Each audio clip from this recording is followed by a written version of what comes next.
under discriminatory practices. Okay. My boss put me on a PIP. Okay. At no other female colleague in my team was held to the same standards, and then eventually fired me for that PIP. When I was getting fired, I asked, she said, okay, you're being fired because you didn't meet the requirements of your PIP. I said, well, what requirements did I not meet? And she wouldn't tell me. Okay. They eventually sent it to me later on. HR also did interviews with other people on my team.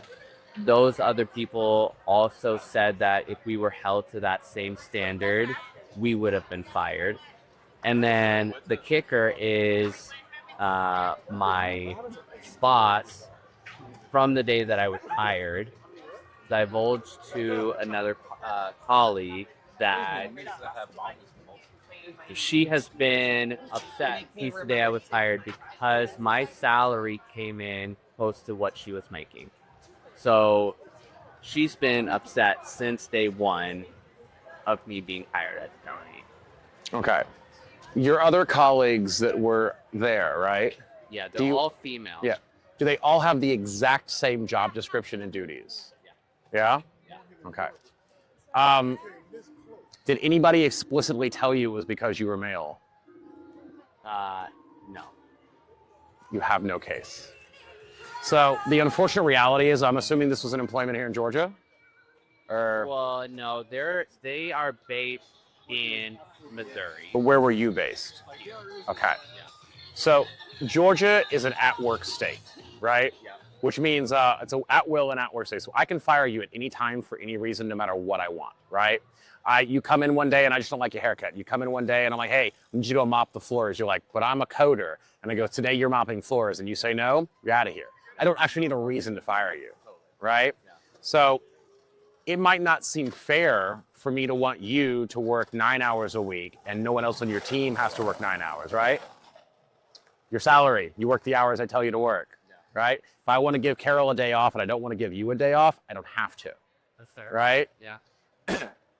There is no requirement that they equally distribute the workload, Yeah. right? In my office, like my attorneys, everybody gets cases, we assign them. Sometimes somebody gets 10 cases, sometimes somebody gets 5. Yeah. It's not intentional. The cases go to the people that are best suited to work them, right? But I can assign them to whoever I want to, whenever I want to. Yeah. It's no requirement that I actually assign them to anybody, as long as I'm still paying them. Sure. So your role can be redefined at any time, Yeah. right? So back to that analogy, it's like, we hired you to be a coder. Well, the front desk person just quit. So I need you to be the receptionist and be a coder for the next 6 months. If you don't want to do that, you can leave. But if I assign you the job, you have to. And if you don't do it, and then I correct your performance and you don't, then I terminate you. Yeah. Also, performance improvement plans and PIPs and things like that, that's corporate structure. That's not a requirement. Yeah. If I just come in one day and I was like, hey, you left a comma out of the last TPS report, you're gone. Yeah.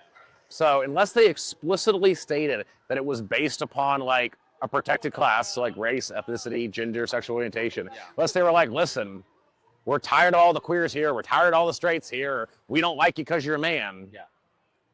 you have no case. That's fair. That's fair. Sorry. Yeah. But I do appreciate you sharing that with me. Thanks for stopping by. It sucks, but I mean,